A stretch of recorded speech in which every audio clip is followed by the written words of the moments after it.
morning. So now it's my pleasure and honor to introduce my dear friend, colleague, and soul brother, Jesse Estrin, the better half of the Estrin boys. Yeah. Take that, Elliot. That's right. So, this is my 6th year at Estrin with Jesse. We started this journey together, and as he said, there's been many beautiful twists and turns, but I would say that throughout this whole time together, Jesse and I have really been on this soul-making journey, going into the depths in our relationship with our ideas and our emotions, and we both got to be in the underworld together at the same time over the last several years, sitting in the fire and sharing our pain and sharing our stories with one another. And I was so honored and touched to be able to share that with with another soul that could mirror and hold space for some of my deepest wounds. And I know that Jesse's now doing that with his patients as a psychotherapist after graduating from Pacifica this last May, and also now sitting with men who are spending most of their lives in prison in San Quentin and doing deep service work there.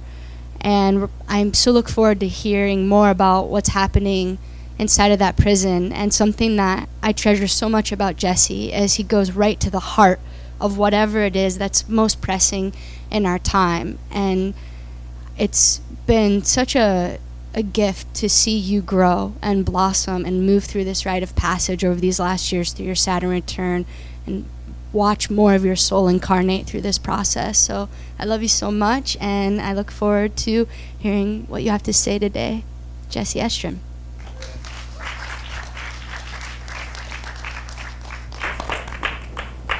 Thank you. And thanks you all for coming. So I thought I'd talk a little bit about this program. I've been going in now for 2 years, and it's been a really powerful, transformative experience for me. And so I thought, there's not a lot of time, so I thought I would just talk a little bit about what the program is, and then I'd show a short video, and then talk a little bit more about the work that as I see it from a soul perspective. And then open it up to questions and answers and just conversation, dialogue. So the program is called GRIP, which stands for Guiding Rage into Power. And it's a comprehensive violence prevention program. So there's a very practical side, which is working with these men who are all violent offenders to learn impulse control, learn changing of behavior, and to understand the violence that they've committed and how they can change their patterns moving forward. It's really interesting because as you look at kind of like the criminal justice, the juvenile justice field and the reform that's happening, I sense there's a lot of emphasis on things like juveniles who are getting sentenced to extremely long periods of time as adults while they're juveniles. And there's a lot of neuroplasticity and neuroscience showing that the brains of youth and adolescents are still developing even up to age 25, let alone 18. So there's 14 and 15-year-olds being sentenced to life sentences. So there's a lot of movement, a lot of money, funding going towards working with juveniles and stopping them from being incarcerated. Also with nonviolent drug offenders and the drug policies, the sentencing laws. But one area that's not touched very much is the violent offenders, older men who have committed violence, and big violence, rape, armed robbery, murder. So it seems like there's, that's the population I've been working with. A lot of them have life sentences, and it feels like a population that in a certain sense have been thrown away, have been kind of exiled, the key's been thrown away. It's like, well, let's work on the people we can help, but these ones are kind of in there and disappeared out of view, out of sight. So it's been a really interesting experience for me. And on a practical note, GRIP is based on 4 components. It's developing emotional intelligence, it's cultivating mindfulness, it's understanding victim impact, and it's violence prevention.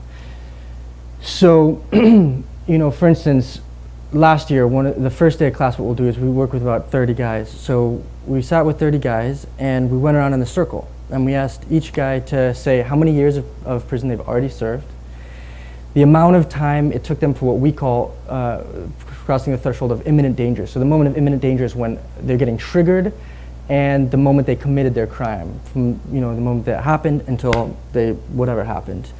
And then we asked them if they were intoxicated, drugs or alcohol, when they committed their crime, and then we asked how many lives, if any, were lost during the crime. So in our group of about 32, we had 928 years of time already served. So that's averaged out to about 30 years apiece for each of these men.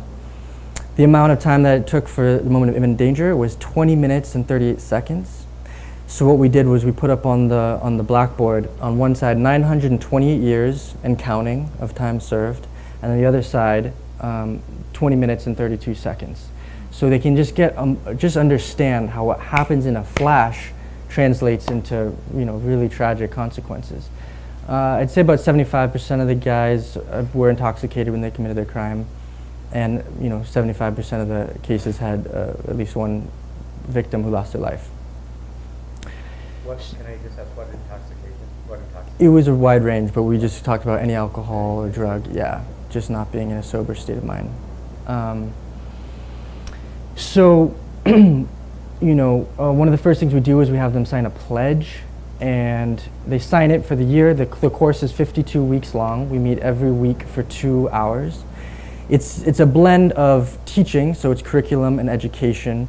It's also group process, so there's an opportunity for the men to share with each other.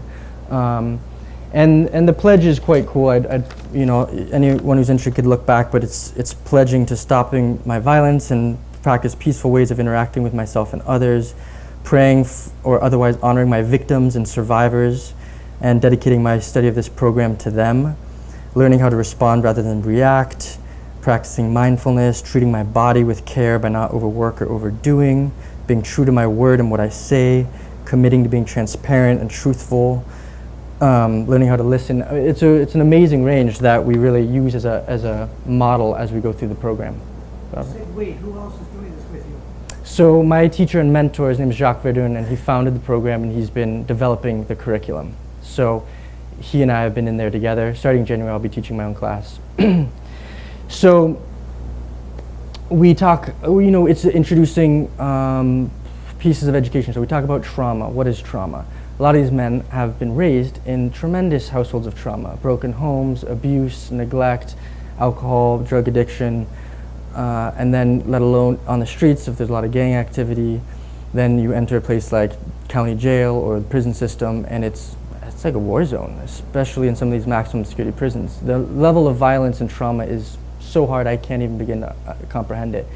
So there's a lot in there, and obviously these guys are at different levels, but it's a way of introducing some of these concepts of trauma, understanding anger and violence as a secondary emotion. So we talk about how anger is often a mask that's covering up deeper feelings such as weakness, grief, loss, shame. And a lot of these men, we talk about male role belief systems. There's a lot of layers of it, cultural, gender, but it's starting to unmask for some of these men they've never been able to access. There's been no safe space. There's just been no opportunity for them to start to look what's underneath. So that's some of the work that we do, and it's quite profound and it's quite intense sometimes. A beautiful piece we do have of the curriculum is called Letters of Unfinished Business. So we ask them to write a letter to somebody that they feel like there might be unfinished business with. It might be their father who was abusive or alcoholic or absent, their mother, their grandmother, somebody who was really a caring presence for them, maybe their victim whose life they took, and they'll just share it, and sometimes just deep emotion starts to come out. They'll start crying, everyone, and then just seeing the way the other men can reflect and hold it, hearing guys say, that was beautiful. I really saw you holding a beautiful, healthy mode of masculinity, letting yourself cry. And it feels like some of their armoring starts to come off, and they're actually able to show up in really beautiful ways. In a lot of ways, I feel like they're my teachers, and it's really inspiring to be in there with them. Another piece we have is just holding a tribe. We talk about it being a tribe. Jacques kind of introduces this notion that in certain tribes in Africa, when somebody commits a crime or transgresses the norms, the response is to put them in the center of the tribe and sing to them, call forth their song, and basically remind them who they are. somebody who's committed a crime has basically lost a sense of being connected and in relationship with everybody. So in our culture, we alienate them, take them away, and traumatize them further by isolating them. It's pretty sad. So we try and recreate a corrective experience for them in that sense. Jacques tells this great story that early on when he was doing this work, there was this gang leader who was kind of chilling in the back for 6 months and not really saying much. And finally, something shifted and the guy raised his hand and said, I got it. I got something. And Jacques was like, cool, what'd you get? And he said, hurt people hurt people. I realized I couldn't hold my hurt and my pain, so I just let it out on somebody else. And that's why I committed my violence. And a youngster that he had been mentoring through the program got up, and they'd come from the same neighborhood or something, and he said, well, I got something too. He's like, healed people heal people. He's like, and I know you've healed because you've been walking and talking with me and helping me on my path, and I can tell that you've done some healing. And the two men just embraced and were crying, and it was just a beautiful space. So that's kind of become a motto of some of the work. Hurt people, and healed people, heal people. So there's definitely a lot of layers that go into it.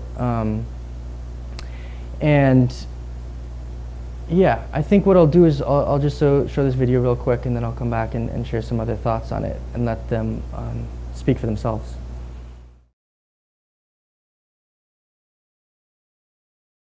So I'm just going to talk for a minute longer and just open it up. But from a depth perspective, it's been really interesting because I see prison as a form of collective shadow. And if you think of prison as like literalized metaphor, it's a collective and literalized form, I think, of the descent. It's of the katabasis in the Greek term. It's into the underworld. And there's something about the descent and the trauma that can be an initiation for some of these men. And I've seen the most remarkable awakenings and emergence of these guys inside. And, you know, from a depth perspective, prison, it's like Hades. And in all the traditions, you know, going down into Hades is a rite of passage. And Hades is a shade, it's a state of consciousness, it's a perspective, it's a dimension. And if you think of, it's Saturnian in certain ways, you think about it, Hades as constricting, contraction, squeezing, pressure, heat, darkness, where things are forged, melted, and reformed. It's alchemical, it's the Negredo stage. It's where, you know, diamonds can be pressured into form. And by doing the work on a deep soul level, these men can be awakened to a new way of being. And the emotional intelligence, mindfulness, it's a way of sitting with and carrying with their own experience that can have a profound transformative effect. And it's beautiful. I tell them all the time, what you guys are doing in here is rippling out and affecting so many people you've never seen or never met. And it's inspiring to so many people they don't know. And the work they're doing is passing through the walls, and it's affecting, you know, the world soul, the work that we're all doing out here. And just as, you know, Jung or some of the depth psychologists would say that the most important piece is to touch our shadow, to touch and integrate and connect with the shadow. The most dangerous thing is parts of ourselves we're completely unaware and unconscious of. And in that sense, I feel and sense a lot of people with a strong desire to touch the shadow of prison and work with folks who are incarcerated. And I think there's a way in which we on the outside need to incorporate and learn and connect with these folks, these over 2 million people who are incarcerated this very moment, not to mention the millions of others who are under parole or under state supervision and who are going in and out of the criminal justice system. So there's a way in which their voices really need to be heard and shared in order for ourselves to heal and the healing of the planet.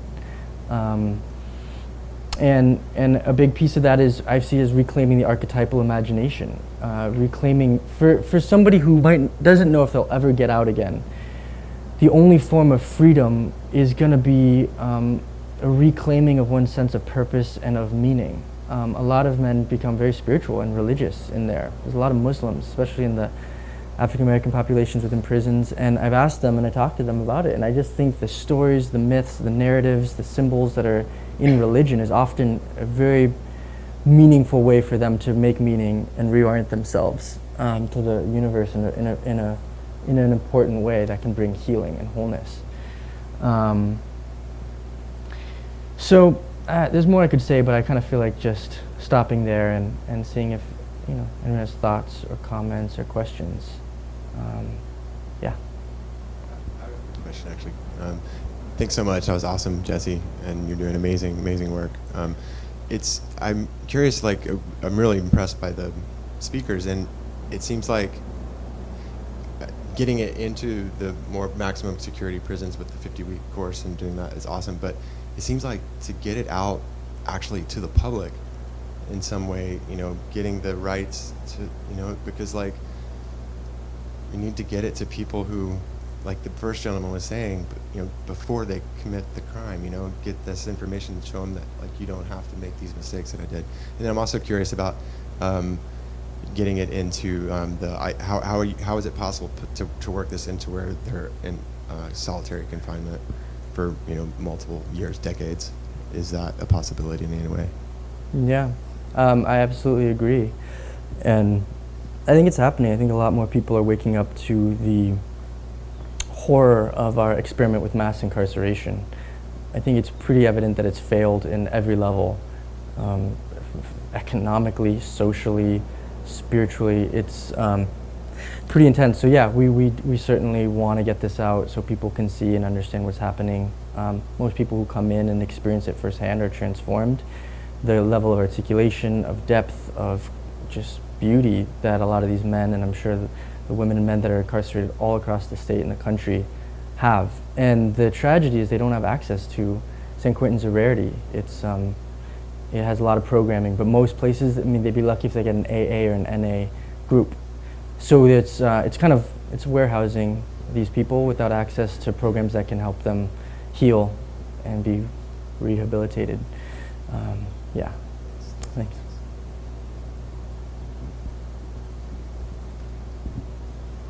You mentioned the Saturn archetype. I noticed Pluto a lot. Hades. Have you thought about that? Yeah, it's a great point. I mentioned Saturn because there's a couple archetypes that I've talked about a bit, the Puer and the Senex, and I was kind of, in my thesis I wrote a little bit about the Saturnian function of prison. It's kind of like pure Senex. Well, a lot of guys, when they're committing their violence out there, it's like an uncontained energy, I think connected to grandiosity and natural for a lot of the age groups. But when you're in prison, everything is regimented and structured. They can't even open a doorknob themselves, and it's military timing, and it's a lot of Saturn, but absolutely Pluto. It's the underworld, it's Hades, transformation, rebirth, death. It's a lot. Saturn and Pluto are both really present. Is any of them have a possibility of getting out, the ones you work with? Yeah, they do. Unless you're sentenced to life without parole, even if you're given a life sentence, you have the opportunity to go in front of the parole board and have a hearing. See if I you can assume if they graduate from that program, it looks good to the parole board? It sure does. Yeah.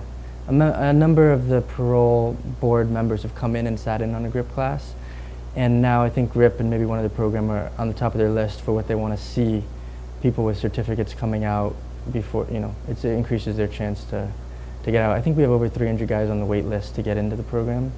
So it's starting to be known that the goal is to move them from offender to servant and to become peacekeepers and peacemakers. Not only in themselves, stopping their violence internally, but being able to disarm and stop violence happening around them. So the idea is, rather than spending $40,000 to $60,000 to incarcerate them per year, we can bring them into society as safe beings, safe men who are no longer violent and also can serve and help our culture and our society, which is deeply violent itself. Thanks. I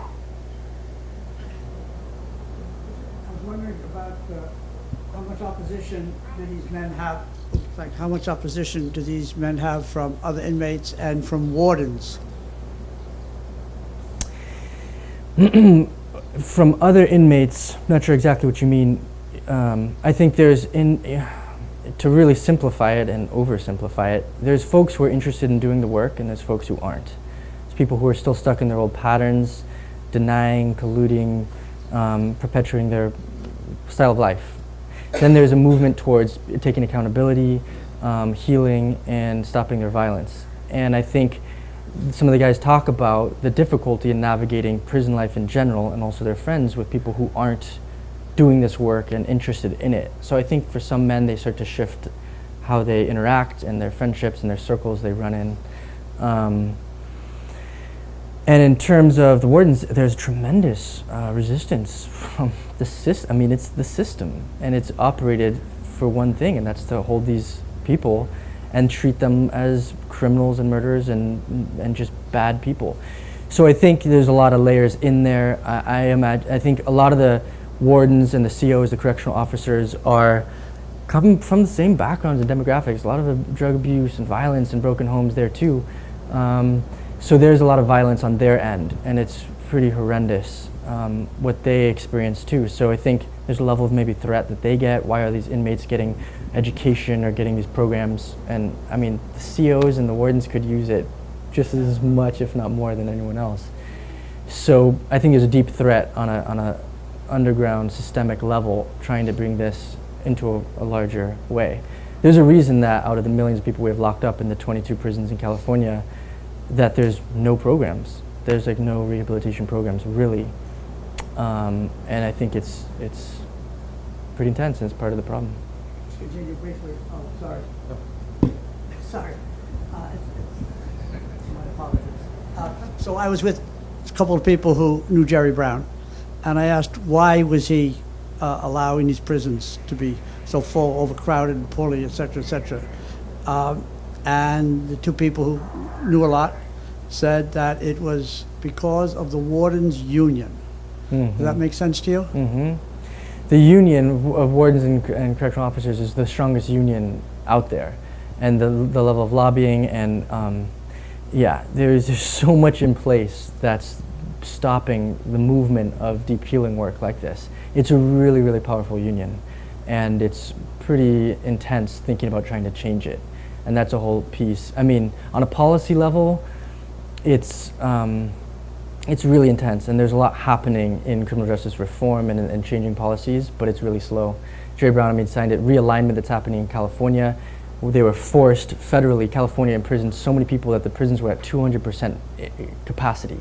Like, there were men being warehoused in the gyms and in the hallways on bunk beds, totally inhumane. And they were forced to change that, so they lowered it to 137% overcrowded. And the rest of these men and women were funneled into the county jails. And the counties are already overwhelmed and don't have the resources to hold them. So now we're seeing a complete overwhelm of the county jails. And it's a bit of a mess, but there's a lot of amazing people doing incredible work to change it. And So proud of you, Jesse, for what you're doing, and it's so moving what you showed, and watching you, some of your posts over the last few months, just like the graduation or those events, really carry the weight of what you're doing. And I'm thinking about how you've gone from, you're very insightful, puer senex, focus, and now it's just become so it's been brought into the real world at the most deep level and in this transformative way. And as you've talked about both Hades and Saturn, so the Saturn, which is Pluto and Saturn, and I was thinking about how, of course, you're born with the Saturn-Pluto conjunction, so you have that resonance with this complex. I think it's important to recognize that it's both that combination of Saturn as constriction, prison, regimentation, punishment, etc., and Pluto as the total underworld of violence, murder, and transformation, the fiery pit of transformation, and together it is the complex of forging the moral conscience. That's the whole sort of 60-page analysis that in Cosmos and Psyche kind of ends with that chapter on how the great forgers of the moral conscience, it's a way of relating to the shadow that takes such rigor and discipline. And when you said, this is the last thing I'll say, when you said what they're this shadow that the prison represents is I thought you said it's a defense, but you said the prison is a descent but I thought you said defense, and I realized, it's the two sides of, it's a descent for those individuals, it's a defense by our social community, our state, against its own shadow that it's just shoving in there and keeping locked in, armored, locked under key, not engaging in the psychic reality of the whole. And as it happens, all those big laws that created the mass incarceration movement, like the 3 strikes law, started under Saturn Pluto hard aspects. It's just like this grip comes over the heart, the collective psyche, and that's the knee-jerk way of relating to it, is to put them in prison and lock it totally. And what you're doing, if you could overcome that defense by, as Chad was saying, not only reaching all these people in there, but bringing it out into the world of the people who are locking them in there with no hope and no transformative potential. And this connects so much with your work as well, the re-entry. Well, you put those 2 10-minute movies next to each other, yesterday the one you did and this one, they're transformative. Anyway, I'm just so proud of what you're doing, Jesse. Thank you, Rick. Really. Yeah.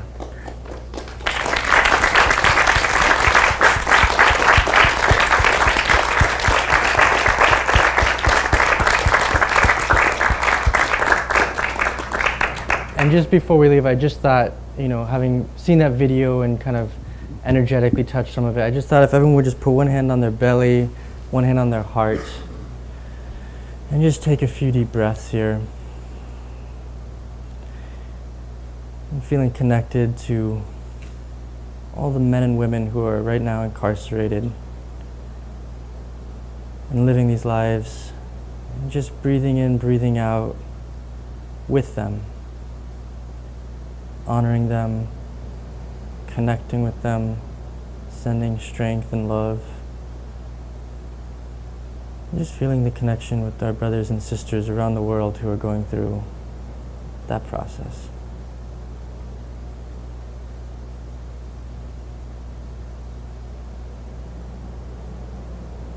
And may it sow seeds in us to do good work in the world and share with everyone else the gifts that we carry inside.